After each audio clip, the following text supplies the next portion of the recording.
2000 version 14 video for the 3D frame system. Okay, let's get started. Start SAP 2000.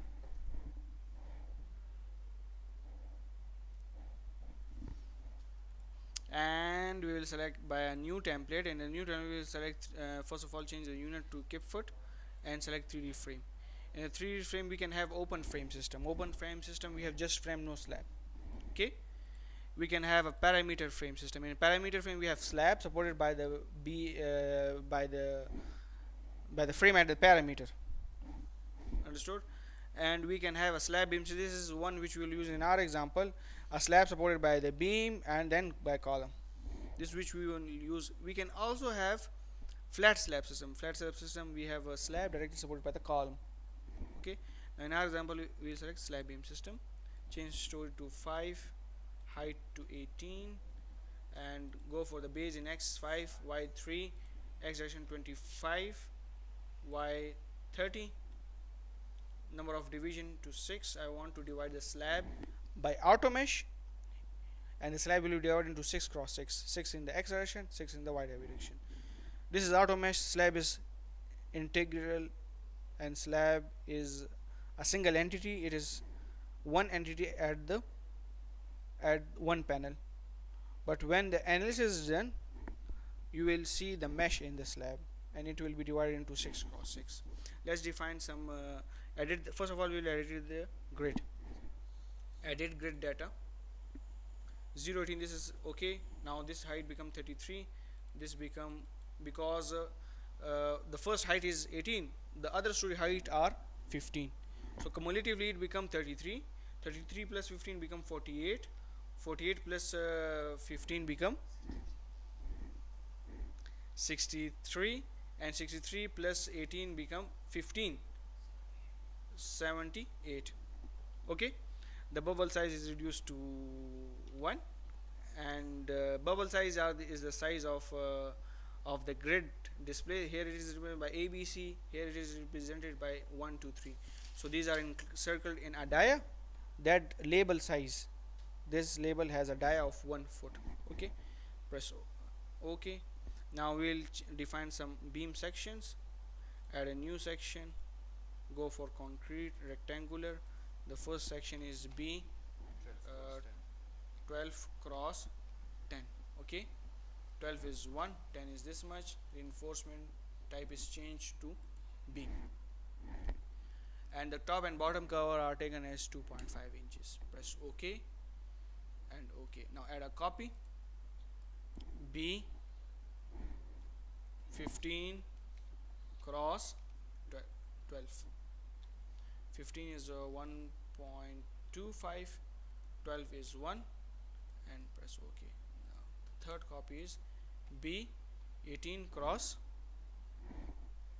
12. Okay, 1.5 and 12 is this much. Okay, now add another copy. B 18 cross 15. 18 cross 15. 18 is, this will become the second 1.25. okay, now we will add another copy. B 24 cross 12. 15.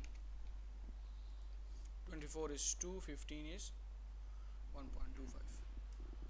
Why we have defined a set of beam section? We have defined a set of beam section in case when the beam member is failed in design, then we will select another section. If the second section fails, we will select the third section, because the capacity of the member increase by increasing dimension. Press OK. Now first section is selected. We will select the columns.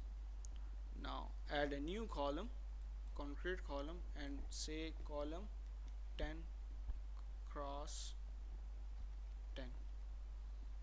10 is 0.833, and press OK. We don't need to change the reinforcement type because it is already a column. Press OK. Now add another copy.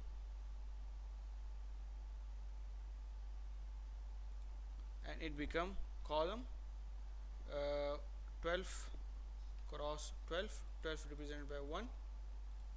Now add a copy, column 15 cross 15. 15 is 1.25, 1.25. Now add another copy, add a copy and column 18 cross 18, and 18 is 1.5, and here again 1.5. Got it? Let's add another copy, column 24 cross 24. 24 mean 2, and column 30, C 30 cross 30. 30 is how much? 2.5. 2.5.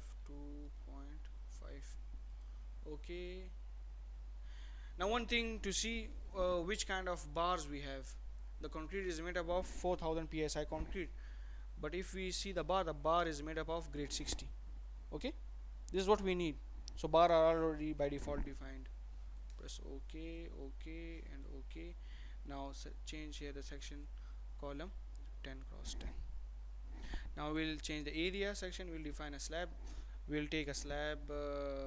Slab depth can be calculated by the parameter divided by 180. The total parameter is how much we have of a single span. The parameter is 30 plus 25, which is 55, multiplied by 2, multiplied by 12, and divided by 180. So the required depth of the slab is 7.33, but I'll take a depth of 7.5. Add a new section, and slab 7.5. All slabs will have same depth, and it is keep it as shell thin. No matter, material type is 4000 psi, and it will become 7.5 inches. So 7, let it be 1 foot. I'll change the dimension of this later. Okay, press OK and OK, and select 7.5 is here. Okay, now in the single window of the template we have defined a slab beam system. Number of stories 5, X bay 5, Y bay 3, with the following dimension of beam, column, and area. Press OK, and the slab is generated with us. Okay, now we'll close one of the window, and to see it properly I will fill my slab system. Now to see it more clearly, we will extrude our view, that how our slab is generated. And the more better view in this, we have an OpenGL view, graphic mode option, graphic mode, and graphic mode OpenGL view. Press yes. Now we are looking at the slab in the OpenGL view. Let's rotate our model. In this view you must check that how your slab is connected to the beam. This is very important to check this connectivity of the slab to the beam. Now if we see closely, our slab is connected to the center of the beam. No, it's okay. The slab is not connected to the center of the slab. I mean the beam is connected from the top to the slab. This is called this system is called T-beam. This is a T-beam system in which the slab is at the top and the web is at the bottom. So you must check this thing, that the slab should be at the top and beam should be connected from the bottom of the slab. This can be controlled by the insertion point. Okay, at this moment we have very less thickness, so we can't see it properly. We can't see this properly because the thickness of the beam is very less. Okay, so we want to confirm this. This is very important in our model, and we will confirm this by, first of all, make it 3D.